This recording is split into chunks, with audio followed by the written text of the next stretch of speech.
Welcome to the Commentary Magazine Daily Podcast. Today is Thursday, March 6th, 2025. I'm John Podhortz, the editor of Commentary Magazine. With me, as always, executive editor Abe Greenwald. Hi, Abe. Hi, John. Social commentary columnist Christine Rosen. Hi, Christine. Hi, John. And Washington commentary columnist Matthew Continetti. Hi, Matt. Hi, John. And I would just like to begin today with this breaking news. Hunter Biden is broke. This was in Playbook this morning, March 6th, detailing a grim situation, according to Playbook, in a court filing just yesterday, saying that Hunter Biden has struggled to sell his paintings in recent months, moving only one painting in the past 14 months, compared with 27 in the prior 2 or 3 years. Now, isn't that funny that he could sell 27 of those ridiculous paintings when his father was the president and possibly running for re-election, and as soon as that changed, he can't sell another one? I don't understand it. I mean, the art is still great. Vincent van Gogh, I believe, sold 2 paintings in his lifetime. Emily Dickinson published only 3 poems in her lifetime. Sometimes the great artists of our era go unrecognized. Yes. Or perhaps they are momentarily recognized due to some fluke in the Okay, but Emily marketplace. Dickinson didn't require a federal pardon. So I'm sort of he also is asking a judge to dismiss a case that he brought against someone for claiming that the laptop was real. He's in some dire legal straits, but he really ought to probably find a different PR person, because the American public would like him to go away. He can't pay a PR person. Obviously, he has no money. PR people cost. Well, where's all the money? Where's all the money that he made as a consultant? This is. I'm fascinated by the art. Well, art has always been the story for me. Biden is elected president in 2020. All of a sudden, a new artist appears on the scene. Hunter Biden, with these glass acrylic sculpture things that are abstract, and it's remarkable. And he's selling all these artworks. No one knows why. Why is he selling these artworks? Could it be that his father is the president in the United States and the family business is trading money for access? I don't know. I don't find Hunter Biden impressive in any way, shape, or form, except for this. This was a genius play, right? He really did innovate a method of selling influence and access and that kind of thing that happens around presidents and has always happened around presidents, where friends of the president want to ensure his economic security, both during and after the time that they're in office, and do things like sell them the house for $1. Nixon had presidents who are not themselves wealthy have these kitchen cabinets and people who kind of arrange for their financial security. And this, I think, was probably that kind of thing. But it provided this hilarious cover with the aesthetic gifts of the person that we really only knew either to have a crack pipe in his mouth from the photo off the laptop, or shaking down Chinese businessmen with his friends Tony and who was the other guy, and his uncle. And so he had figured out a kind of liquid illiquid method of making himself an asset that wasn't just a business hire. That's why it was so clever. I think it's cleverer than that, because cleverer than that. There's our new slogan. Yeah. I don't think the art is that bad. I think it's like kind of skillful and very varied in like style. I also don't think he did any of it.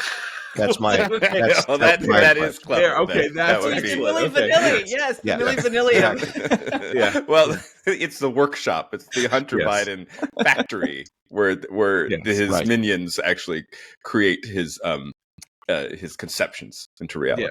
Well, or what we call the school of Biden. The school of Biden. Yeah, because of course, there was the school of Rembrandt. When you had these great artists who were city artists, in the late Renaissance and in the early modern period, who had more commissions than they knew what to do with, they would have students execute works of art in their style, and those works of art over time have gone through the process of being authenticated either as a work of Rembrandt. He's more the Salvador Dali, right? He signs the blank canvas and lets somebody else just paint it tapes a banana to the canvas. There was that great $6 million work of art, the taped banana. But I think this is a version of something that happened in the 1980s until it came to a screeching halt with the defenestration and the humiliation of Speaker of the House Jim Wright, who his method of enriching himself in office without seeming to enrich himself in office was to publish a ghostwritten book and then have people buy thousands of copies of the book. Then he publish it with a reputable publishing house and then collect royalties off the book. And then when it became clear how transactional this was, Wright's career was over. He was one of the three most powerful men in Washington. There are many different varieties of graft in the storied history of the United States of America. Possibly you could create your own cryptocurrency, say, on the eve of becoming the 47th president of the United States and launching a crypto reserve where the crypto czar happens to be heavily invested in several of the currencies in the reserve. The possibilities are endless in America. Interestingly enough, it was, of course, Andrew Jackson, the supposed populist precursor to Donald Trump, the man that he most closely resembles, who had exactly this fear about the creation of the American currency, which is that rich people would figure out a way to kind of dominate and own and control the currency. That turned out not to be the case in the United States. The currency wasn't really manipulated at any point in our history, and now we are apparently going to empower the creation of a second currency alongside the dollar that sure can be manipulated. You just have to. The only difference between that kind of thing and is that there's a ledger somewhere that keeps track of all the transactions. But I do think, though, one advantage with the crypto reserve is that I speak for many Americans. I believe that when I hear the word cryptocurrency, my mind goes completely blank, and I scurry towards some topic that I can grasp, like the March Madness tournament. But crypto is a bad word. This is the whole thing. Like, I'm sorry, it's self-defeating, or it has this Rube Goldberg crypto fascist. I mean, this is not. Crypto means fake, right? Crypto means something that seems genuine, but is ersatz. That's what or it refers either to Superman's dog, soon to be seen in the next Superman movie. That's with a K, though, not a C. Right. Okay. Or it's the Crypt Keeper from Tales from the Crypt. So it's not a good word. The word crypto, or the term crypto, does not associate itself very positively, which is why they constantly want to talk about it as a coin or whatever. They know that crypto is blockchain. Blockchain. Yes, exactly. Okay. So we're sorry to divert us. Very sorry that Hunter Biden has found himself in these financial straits. He does, after all, have at least 5 children to support. And I don't think that count is necessarily entirely accurate, but who knows? And he's just an upstanding citizen who's, give him a break. He's a kid. He's a decade older than our friend Matt Continetti. And I think he's a year older than our friend Abe, but he's a kid, and you just don't go after a kid, a president's kid. It's just not cricket. It's not cricket. So I also have another update. At the end of yesterday's episode, you asked me to watch Alyssa Slotkin's response to the State of the Union address, which you apparently believe is the equivalent of the "I Have a Dream" speech delivered by Martin Luther King Jr. at the March on Washington in August 1963. But nonetheless, I did watch it. And I agree. Her delivery was, I'd say, above average for State of the Union rebuttals.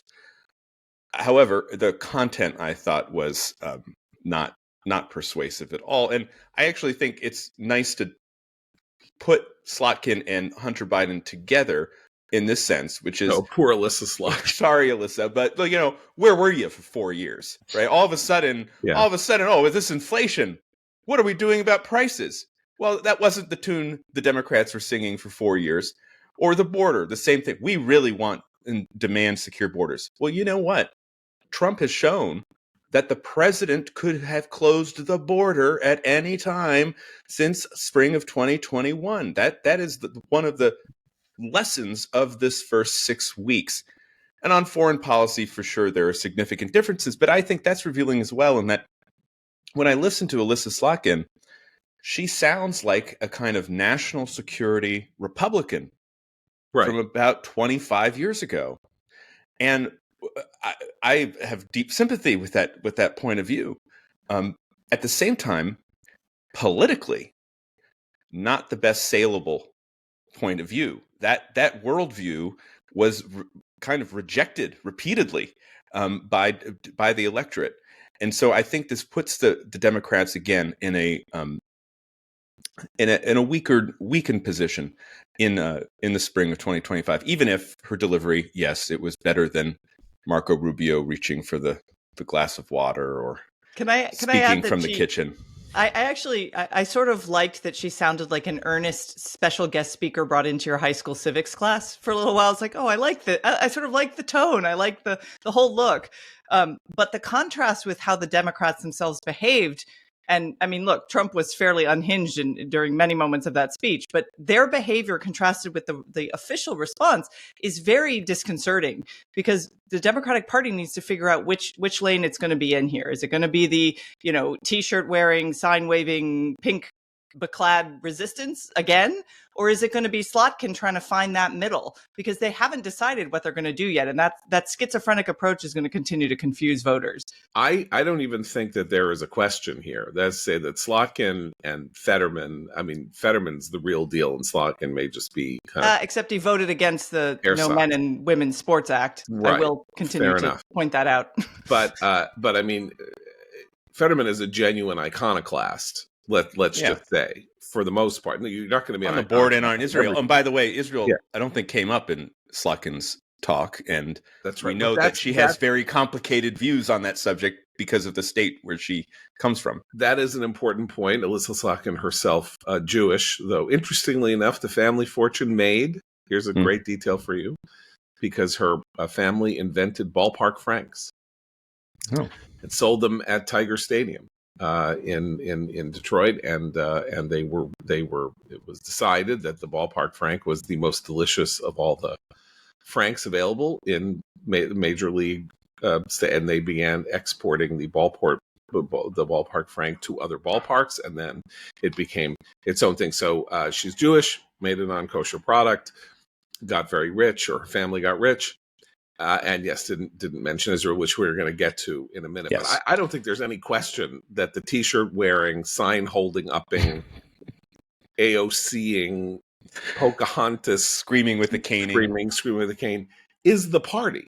Yeah, like there may be an effort made, as was made in the 1970s by people like my parents and others, to try to open a lane to save the party from it's going down this path toward madness, and that was reversed in the 70s by Watergate. So the party got kind of ectopic life after losing 25 points in 1972 to Richard Nixon. But there were people who were saying, don't go this way. Don't talk favorably about the North Vietnamese. Don't praise criminals.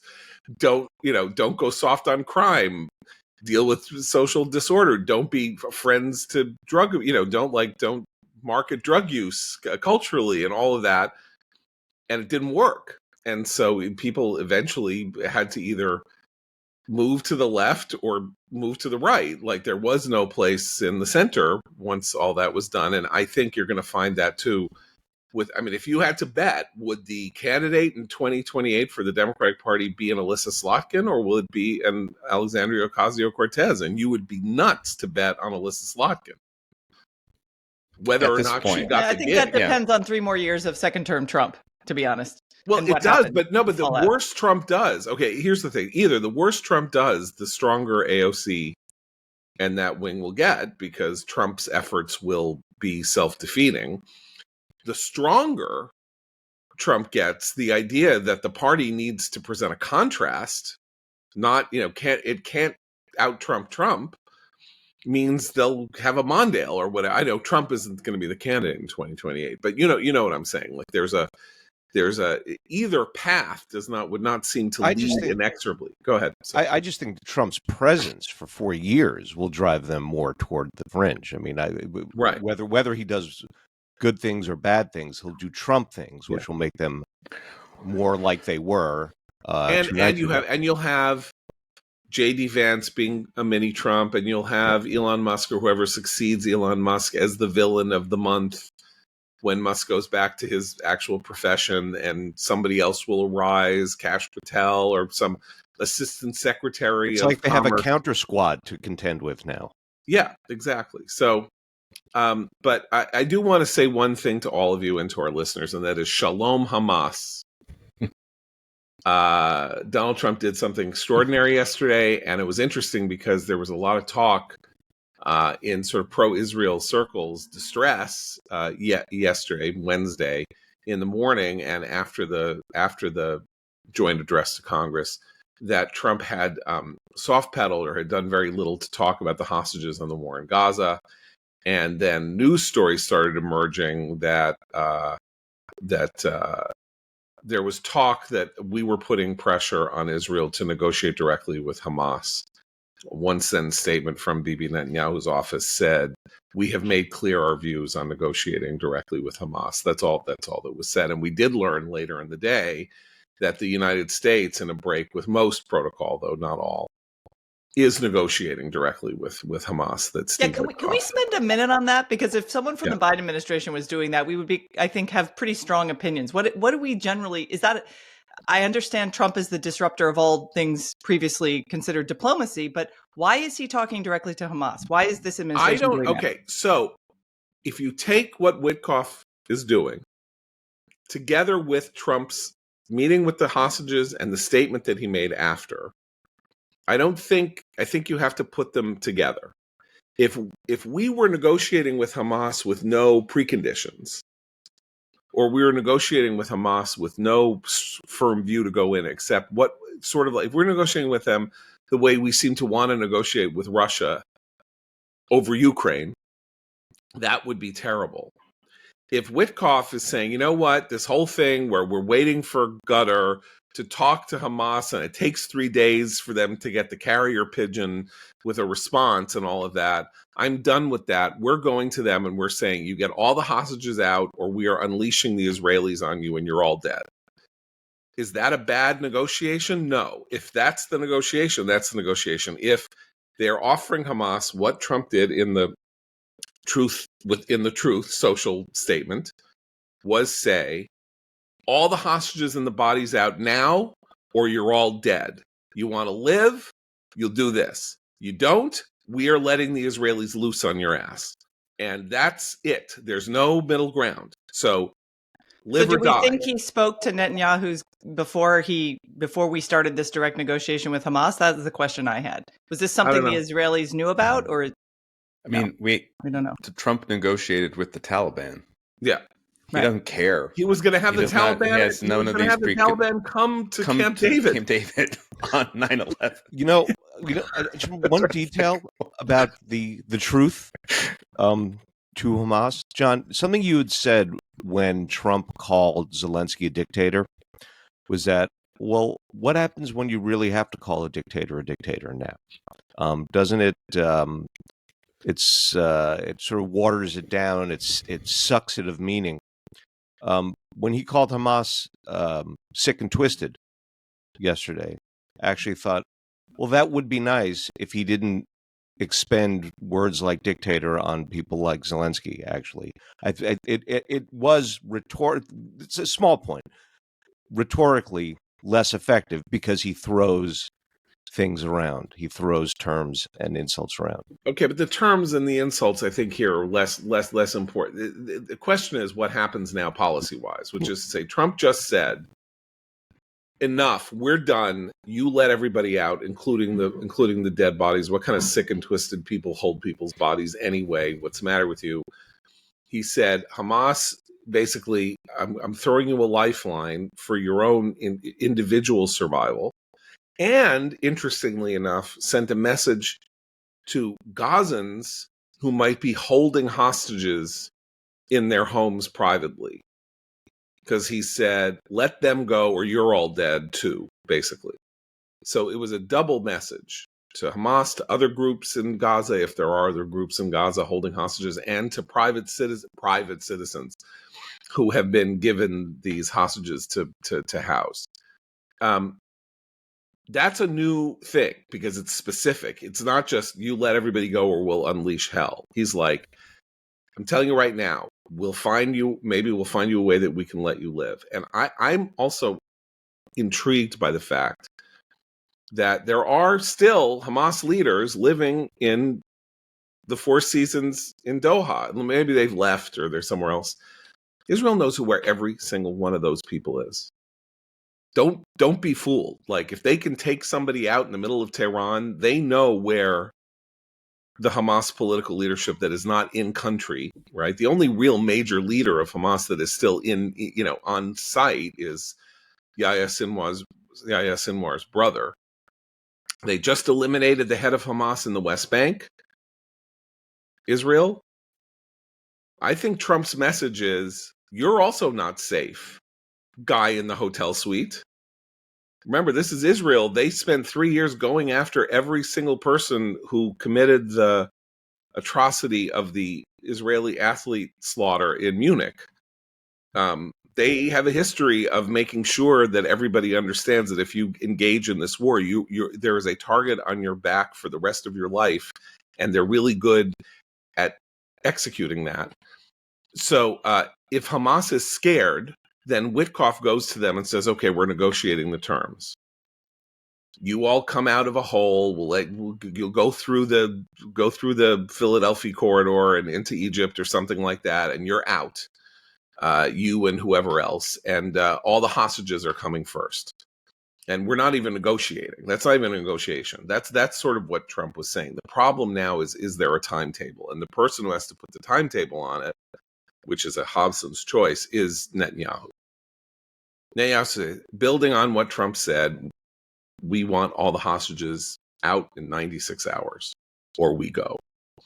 Because if there isn't a timetable, then Hamas can drag this out, right? Not respond, say they want another meeting, whatever. And that's high risk, high stakes for Bibi and for the hostages, obviously.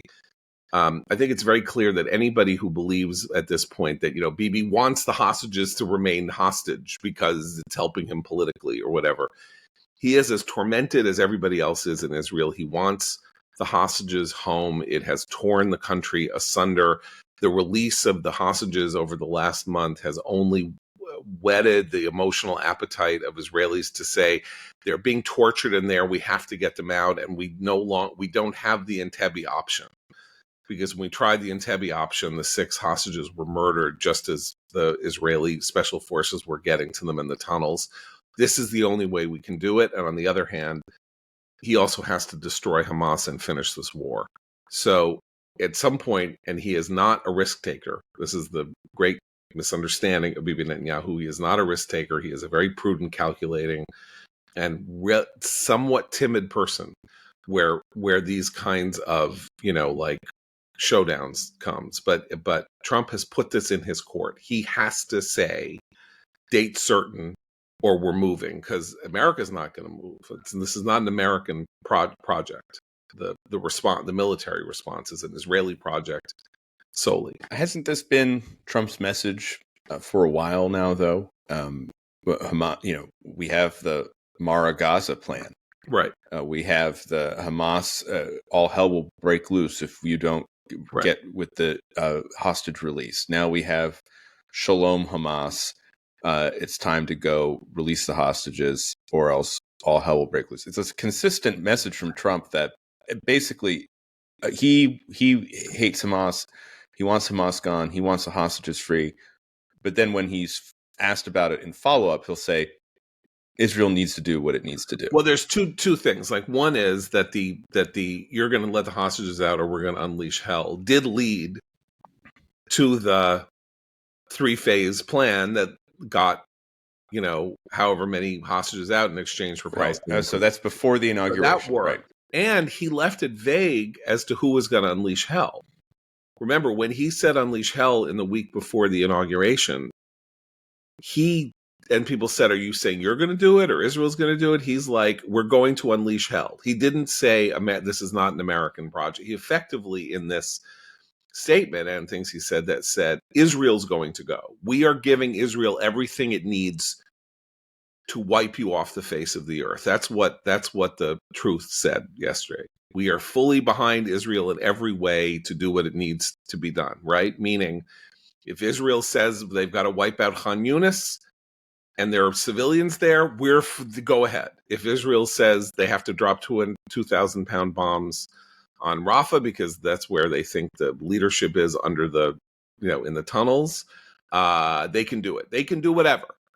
Israel now has a blank check, but we're not doing it. And that's, I think, clarifying in some way, because it also means that the hopes that some of us might have had that Israel and America together were going to launch a kind of multi-front raid, right? That Israel and America might go after the Iranians, who are, of course, the puppet masters here, might go after the Iranian nuclear program and the oil platforms because Iran's air defenses have been destroyed, and go after the Houthis simultaneously.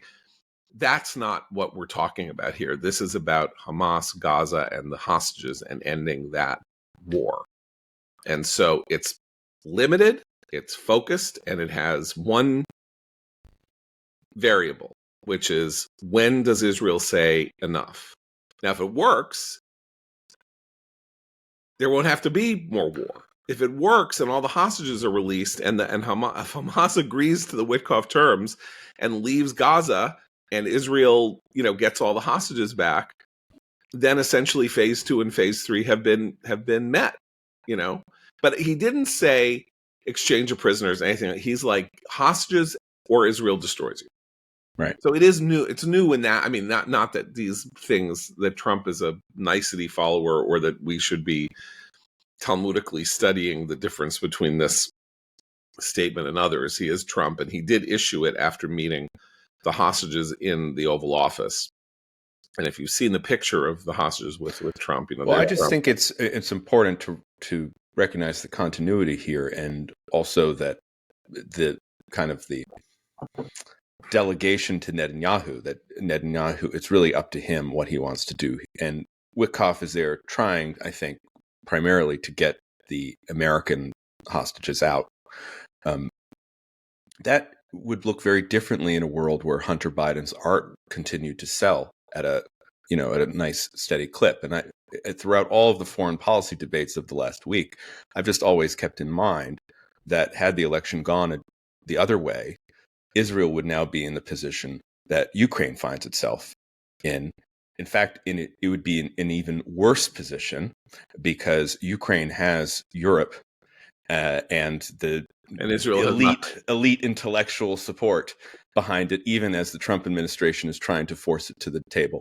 When Israel has no one except the United States, and we're with them now.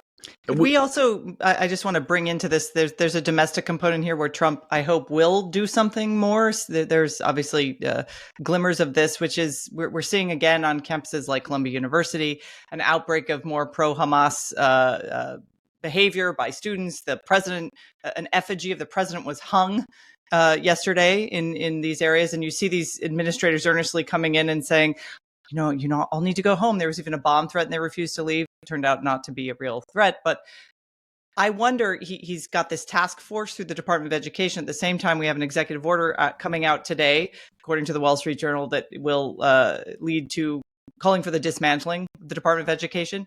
But he has been good about rhetorically on the anti-Semitism in campus problem. And he's appointing people who are serious about that problem. And so I'd like to see movement on DOJ that. just announced an investigation into Berkeley on anti-Semitism. And the whole UCLA system, yeah. And the letter was sent to Columbia, UC to the president of Columbia, saying, you have $51 million in contracts with the federal government that might well be canceled.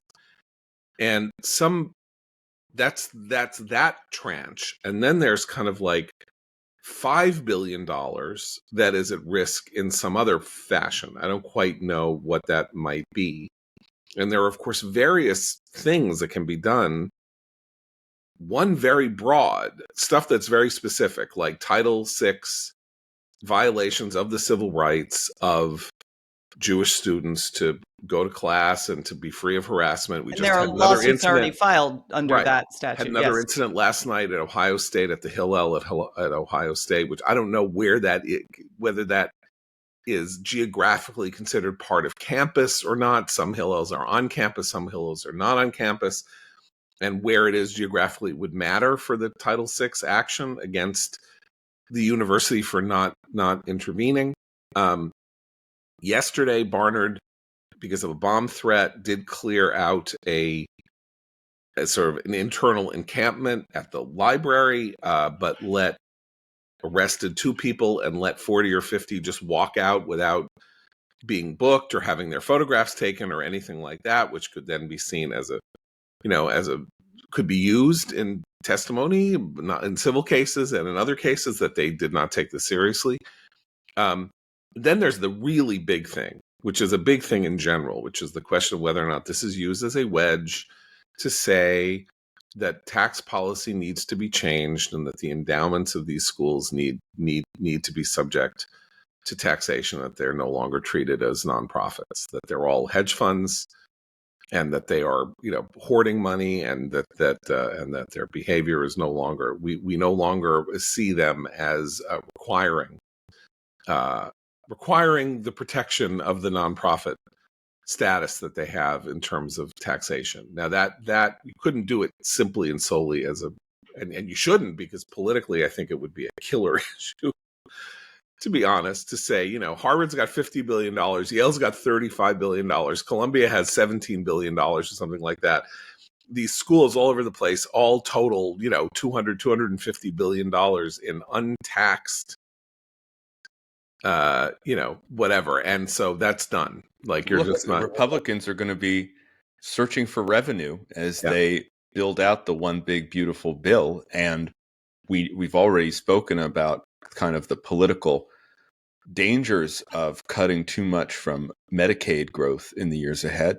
So why not revisit the tax on endowments, which was part of the 2017 tax cut bill, and raised revenue in order to get a higher standard deduction for most Americans. Right. So there, I think you have a kind of two-front battle, because what is the story this week? Suddenly, there are protests everywhere again. Columbia, Barnard, Ohio State. Last week it started there too. There are people I know who think that this was essentially engineered by whoever is engineering this stuff abroad as a means of shifting focus away from the bebus, the horrors visited upon there's another data point to mention here, which is that the lawsuit against CAIR that was brought by a former CAIR employee, which was going to require under discovery that they disclose their financing from abroad. They settled that lawsuit before it could get to discovery, which was not surprising, but also was going to open up a whole lot of information about where these organizations are funded.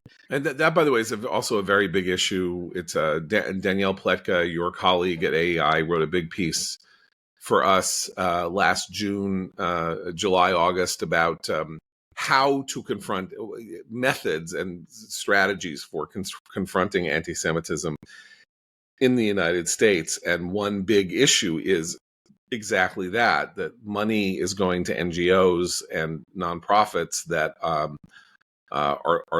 likely illegal and coming from abroad, and that there's very little enforcement mechanism in the tax law to deal with this kind of thing, and that you can, though, if you're really willing to go at it, private lawsuits are a way to wedge your way in, like the one that you mentioned.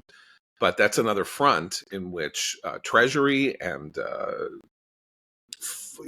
Foreign Agent Registration Act that was used against Trump people so freely in the first administration, all that. There are various modalities that could be used to use the anti-Semitism and the behavior, the treatment of Jewish students on campus, and the treatment of these matters as another element in the culture war. But I believe if you did polling on it, which I don't think people do because it's too isolated an issue. But remember, people were talking about the Trump speech and the idiocy and derangement of the Democrats on Tuesday night, because what he was pressing when there was applause and all that, the Democrats weren't applauding, are issues that are 70 to 80% on his side.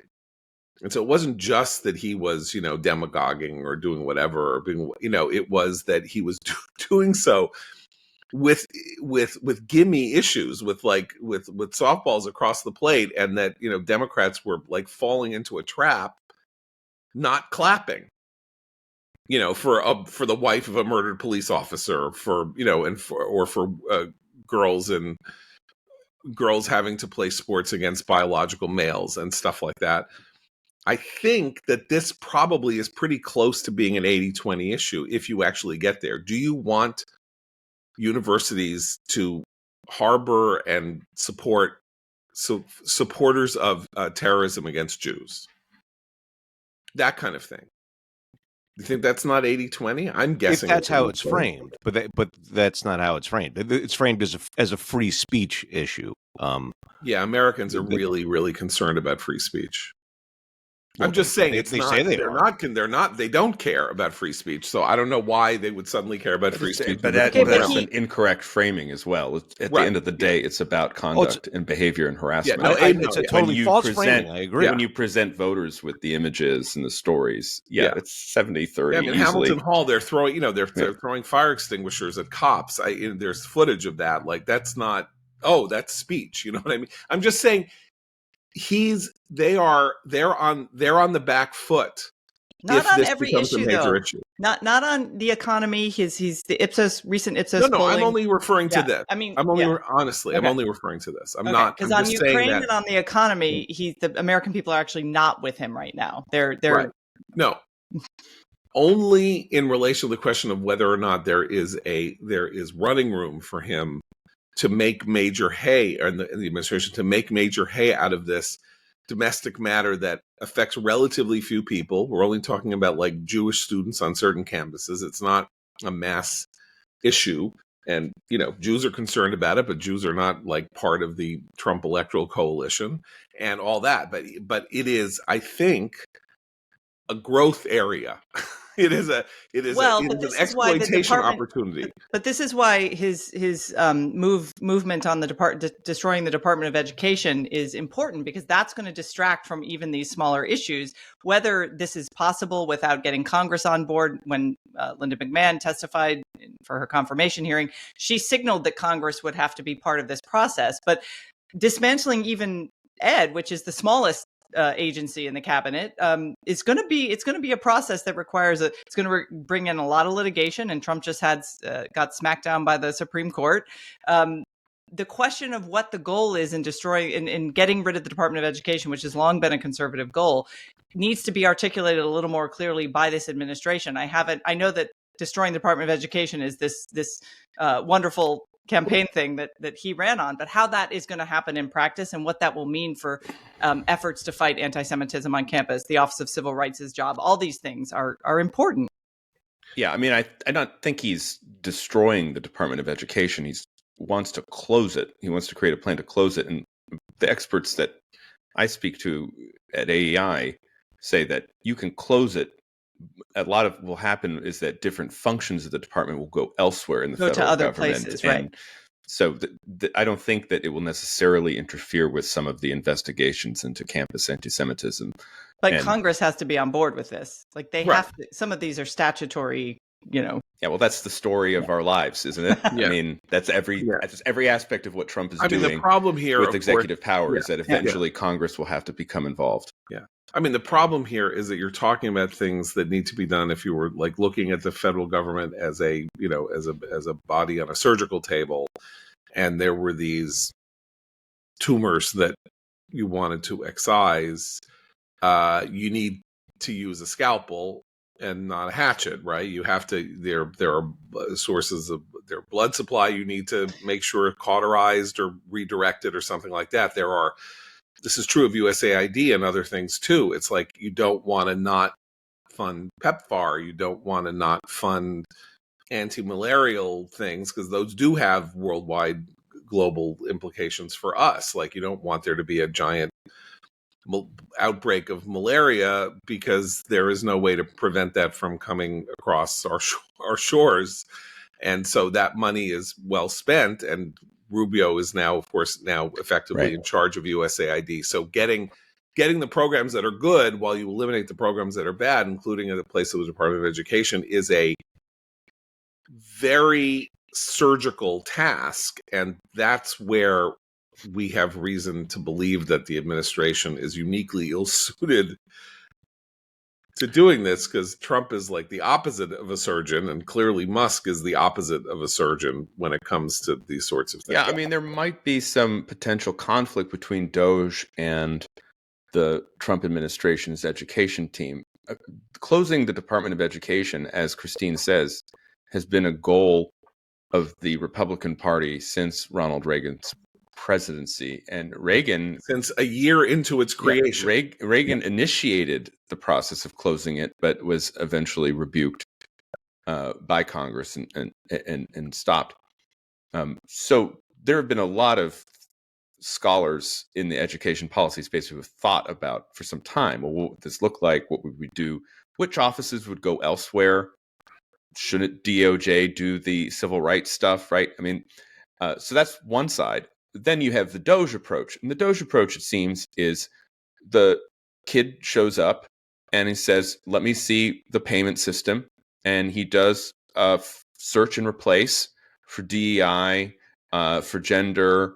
It looks at wasteful things and then hits delete. And people scramble and say, oh, hold it. What you just deleted funds a hospital somewhere in rural, Alabama. And once Elon Musk hears that, he goes, oh, okay, well, we'll fix it. So it's this trial and error, swing with the sledgehammer and then kind of come back and say, oh, no, we didn't mean that. We'll fix that. And that's a very different approach to kind of the reports that have stacked up in piles over 40 years about how to tackle this issue. We don't really know which path this administration will take on education, simply because I do think there are people in the administration who have given a lot of thought to how to create the plan to shut it down. But you also have the Muscovites who are kind of, okay, fine, we'll just come in and we'll just start, hitting that delete button as we go through the invoice system. It's a very different approach. But they also need to enlist then at what the Trump administration, the one missing piece, it seems to me, particularly for something like education or some of the other agencies, is enlisting some red state elected congressmen and senators in the process so that they can be invested in what is going to be eliminated and what is necessary, and can alert them before they come in with a chainsaw that, oh, hey, actually that rural hospital in my district, really important, gets me reelected every 2 or 6 years. That's not the Musk way. Right. The Musk way is, let's knock over the anthill, and then when we figure out, oh, we needed this little part of the anthill, we'll rebuild it. Musk was on Capitol Hill yesterday, as was I. It was a similar pageantry that greeted us both. when I was at the Capitol. But yeah, but you were wearing a tie. I know that because yesterday on the podcast you I were was wearing a tie. very, Unlike, very nicely knotted tie. I just Yes. want to point out. So I hope everybody on Capitol. double he wore a Windsor? tie. He wore a tie to the joint session, which He I did. thought That's was true. Yes, that actually was quite kind a of moment. a Yes. rebuke to Zelensky. I think that's what he was doing there. But nonetheless, I was wearing a tie. He was on Capitol Hill, and I think what he was doing was trying to assure Christine, the Republicans in the Senate and the House, that look, come to me when you have an issue, and we'll try to fix it. I mean, all of this is against the backdrop of this is not how government has ever worked before. So it is. You're right to point out very kind of revolutionary and disturbing in a lot of respects. Abe, Matt just invoked Zelensky's name, and you said what you said about earlier about Trump talking tough on Israel, or using language that just might be just hollow because he mislabeled Zelensky a dictator and stuff like that. So let's talk a little about Ukraine. Apparently the mineral deal is going to be struck, whatever that means. It's still very unclear what this deal is or what it does or what it will ever do. Trump's promise to Ukraine when he was first talking about this before the fight started was, this will be good for you because we'll have there'll be all these American workers in Ukraine digging out these rare earth minerals, and they will effectively function like NATO troops in the Fulda Gap, right? It's like, well, Russia's not going to attack you if there are American workers digging rare earth minerals out of the ground. Somehow that talk seems to have lessened a little bit, but there is evidence of the malignity of the Trump administration and the MAGA approach to Ukraine coming out in dribs and drabs, and I mean genuine malignity, like this story that came out that 3 Trump officials told the press yesterday that the intention was to revoke the immigration status of 250,000 Ukrainians who had come here under the emergency refugee situation, right? That seems a little premature, and of course it only seems to be being done because it merges the two things that MAGA hates the most, apparently. One is Ukrainians and the independent nation of Ukraine and its claim on us, and the other, of course, is the use of the refugee status or whatever, uses of the immigration system to allow people to stay in the United States legally under legal terms that can be, I guess, revoked by executive fiat. What do you make of it? Well, I mean, I think there's an ugliness that's an undeniable ugliness running through the Trump administration's approach to Ukraine, no matter what. I mean, he can read Zelensky's letter and say, see, it's great, and this, but not sharing intelligence. Well, that's the big thing I forgot to mention. Yeah. Is they announced they were no longer going to share intelligence with Ukraine, and then a hotel got that maybe a Ukrainian drone could have intercepted the missile that Russia fired that blew up a hotel. Can I point something out about that? There was a very interesting quote by Representative Brian Fitzpatrick of Pennsylvania that I read this morning. Representative Fitzpatrick's a supporter of Ukraine. But he noted that the lack of intelligence sharing, while a blow, may be more bark than bite, because it doesn't limit our allies from sharing intelligence. And under Five Eyes, our intelligence is their intelligence as well. Can you explain to people Well, what for now, wouldn't this suggest that well, that's right. For now, right, so what is Five Eyes? If our intelligence through the system that we share with our allies, including the Great Britain and the United Kingdom, which is very supportive of Ukraine, they know what we know, and so there's no barrier. Obviously, we have no control over the United Kingdom from sharing that intelligence with the Ukrainians as well. And that's Brian Fitzpatrick. He's I think a very esteemed congressman. And I thought that was interesting. So, I'm just pointing out that some of these moves are a kind of, I'm not going to say kabuki theater, but it's a lot of signaling. Yeah, but involved. but the signaling is ugly, and the signaling is to bring Ukraine to the table, to bring them to heel, to get them to the table. And once that happens, then maybe some of these signals will be different. But it hasn't happened yet. Really, to bring them to the table, because he doesn't want them at the table. He wants to negotiate a deal with Putin, right, and then say to Ukraine, "Here is what now happens to your country. You're not even involved in the details." But don't you think, in order to negotiate a deal with Putin, he needs Ukraine to accept what he's going to do? Well, that's what I think. That's the problem. But Zelensky won't accept what he wants to do. Right. It seems now that Zelensky is moving toward accepting what Donald Trump wants to do. And when that happens, then I think they'll be more on the same page, and we might see some difference in the Trump approach to Ukraine. But why? Why would we see a difference? He will have gotten what he wanted. He will have strong-armed Zelensky into capitulation and surrender. What then does he do for Zelensky? He will have won. He wants the war to stop. What's the surrender? These moves are to get him to sign the mineral deal. Then it's a whole new ballgame. Oh, you're just talking about the mineral deal. It's all about the mineral deal. Okay, I thought you were Zelensky talking about won't sign the mineral deal. I thought you were talking about the yeah, I'm sorry. But Abe and I both misunderstood. But the mineral deal is part of the peace initiative. It's all sequenced here. And Zelensky won't sign the mineral deal without guarantees, right, that he will not get.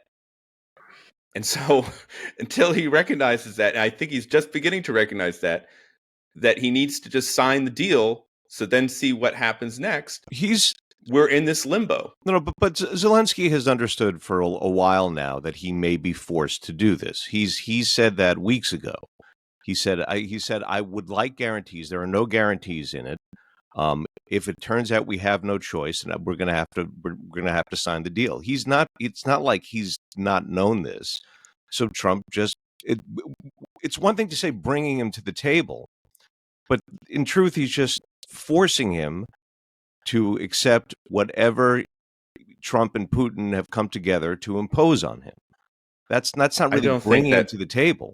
I don't think Zelensky will either accept what a negotiation happens or he won't. Yeah. Right now, it's about, are you in line with the United States approach to ending the conflict? Well, the American people are not in line with Trump's approach on Ukraine right now. I mean, I really think the American people are actually, this is not a majority. I'm not so sure, Christina. You said that earlier. I think what the American people aren't aligned with is Trump's praise of Vladimir Putin. That is a big problem the Ipsos for Trump. poll polled who's responsible for the war, and most Americans still think it's Russia. That's all Trump's diplomatic attempt with Putin. But Americans do not. I mean, the trend line in support for Ukraine has been down over the past year, and I just, the fact that I've always been struck that when Zelensky went to the munitions factory last September in the middle of the election campaign, he was accompanied by a Democratic congressman from that swing district in Pennsylvania. And that congressman lost. So I think actually Trump has the public on his side on the issue of ending the war. Where the public departs is his talk about Putin and the talk about who started the war and that kind of realist, in my view, false narrative about events. But I do think that there's been some. If you're right, you mentioned the Brian Fitzpatrick exception, right? That they can get intelligence from Britain. The Five Eyes is that the leading countries in NATO, is it? Or is just NATO? Well, I think it might be Australia too. Australia, right? It's like our Anglo partners. We have in terms of satellite and stuff like that. We share an immense amount of common information, and since these are sovereign nations, and they don't work for us, they are able to provide intel. They can do whatever they want to with the intelligence. So effectively, Trump can cut them off, but whatever he knows Britain might know, and therefore they can give it to Ukraine. That then raises the interesting question of how serious is Europe about helping the Ukrainians continue fighting the war? And that's what we don't know, because there are major noises out of Germany, talk of massive increases in defense spending and things like that, which we also heard at the beginning of the war. And some of that happened, and then some of it started to sort of dribble away. But if obviously they are going to have to stand up. And then the question is, how committed is Trump to this idea that he wants to be the person to be seen as having ended this useless, pointless war that is neither useless nor pointless, since it's actually about preserving the sovereignty of a nation in Europe against a neighbor that invaded it. Nonetheless, that's what he wants. Will he then react to Europe stepping up to help Ukraine? In other words, he's not saying we don't want to do it because we don't have the money. He's saying I want to do it because I want to be a peacegiver. Won't Europe be betraying his instincts at wonderful peacegiving if it steps up and helps Ukraine continue fighting the war? It's possible. I mean, the other way to read it would be that Trump will just wash his hands of the conflict and say, we're not giving Ukraine any more money. We're not going to give them any more intelligence support. And Europe, it's your problem now. So right. Go with God. That right now, that is probably the best that if you are a supporter of Ukraine, you can hope for, I think. Because obviously we're not going to be giving Ukraine any more money. We're going to be deporting 250,000 Ukrainians into a war zone, which he says is just such a terrible place that no one should live there, and that's why the war needs to end. So why don't we just transport 250,000 people into it to see if they could get killed too? Kind of. Yeah, I mean, they're not being transported to the front line, John. I mean, Ukraine's a huge country. Russia has been able to hold on to about 20% of it for 3 years. I mean, but they're not doing it. They're not doing it. They're doing it to stick it to Ukrainians because they hate Ukraine.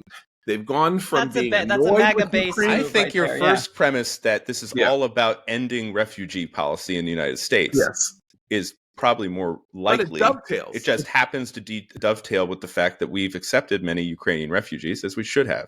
But I just want to pick up again on something Abe said earlier about the sort of cruelty of some of this, at least in the tone. And I know everyone hates tone policing, but this is where the distinction between the Cold War era, where, Matt, you're right that American support for Ukraine has been on the decline. But there's this weird tension between this idea that if Russia's the aggressor and Russia is not an ally of ours, that Americans are, I think, correctly suspicious of great powers on other parts of the world, whether it be China or Russia or Iran, making moves that are against our interests and actively, attacking our interests. We tend to have, I think, common sense Americans, for all of the common sense that Trump's constantly invoking, they have a healthy suspicion of a country like Russia. I think the Trump administration is very, very much doesn't have that suspicion. Everything they talk about is like, we're equal partners, we're negotiating, we're going to talk to each other. So the cruelty is to feed a very narrow part of the MAGA base. And I'm not sure that's sustainable for the average voter who, again, put Trump back in the White House because of egg prices and because they didn't like the Biden stuff. So, Christine, because we're pushing up on the end here, so obviously we're not going to resolve this matter. We solve every international crisis every day. You, I believe, had a recommends the other day that I bigfooted you on. Oh. So. Yeah, it's a little weird and obscure, but I think really, what a surprise! Well, it's not Japanese fiction. So last week, a wonderful historian of American religion named Marty died. He was in his 90s. He was an ordained minister. He was just indefatigable in terms of scholarship and public speaking. I read him as a grad student. And I just wanted, for those who are interested in the history of American religion, his magnum opus was called Pilgrims in Their Own Land. Wonderful book, but about 500 pages. Although it is the easier read because the one most of us read was Sidney Alstrom's History of Religion in America, which is even bigger and more dense. But he was truly a pluralist in the sense that he looked at all faith and how, as a country, we developed around ideas of faith and God, but allowed for a vast range of its expression, the relation of religion to institutions of government, both locally and federally. He was a wonderful writer, a wonderful historian. And he wrote more for the public than a lot of contemporary religious historians do. He also trained a bunch of our contemporary historians, Grant Wacker and others. So if you're interested in a kind of good survey of sort of the history of American religion over the last 500 years, and it's a big book, but I would recommend Pilgrims in Their Own Land by Martin E. Marty. His son wrote a wonderful memorial to him in the Christian Century. Just a really, which started, I just want to read the first thing he says is, "My relentlessly cheerful father has died, exiting this life with the same confidence and joy with which he lived it." And it just goes on to talk about him as a person and sort of how generous he was, even though he was a very busy scholar and writer. And so I just recommend reading anything by Martin E. Marty, but Pilgrims in Their Own Land is a good start. Well, he professor at the University of Chicago for 70 years, some insane number of years. And when I was there, which was 45 years ago, there were maybe 4 really famous professors at Chicago. Saul Bellow was at Chicago. Antonin Scalia was at the law school. George Stigler was at the business school.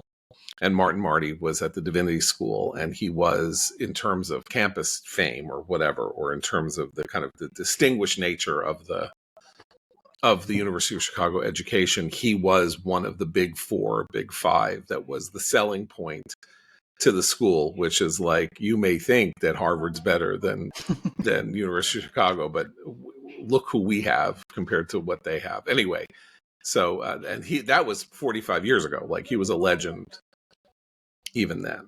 Okay, so we will be back tomorrow. For Matt, Christine, and Abe, I'm John Podhoretz. Keep the candle burning.